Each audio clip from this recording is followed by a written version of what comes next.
There are moments in your life that are so significant that when you look back at them even years later, they're almost in slow motion.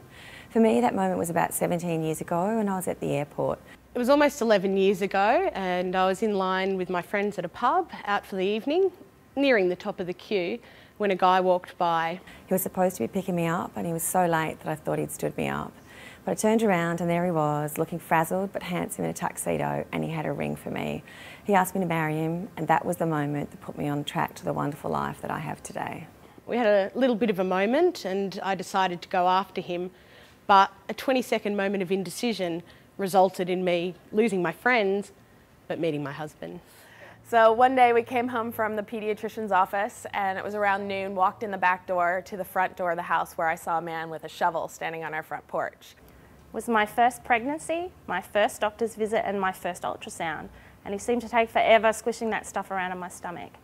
Looked down, saw a shaft of light on the floor and knew that our front door was open. He had just broken into our house, but he wasn't inside yet. I slammed the door and screamed, "What are you doing?" And he took off running, threw the shovel, and I called my husband and told him we're moving to Australia.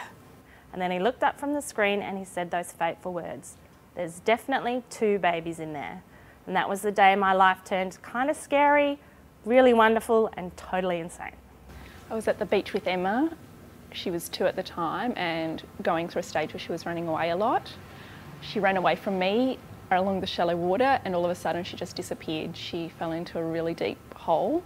Luckily I was watching her and ran in up to my chest. The water was up to my chest. I pulled her out and, you know, that could have gone so tragically wrong if I wasn't watching her for those 20 seconds.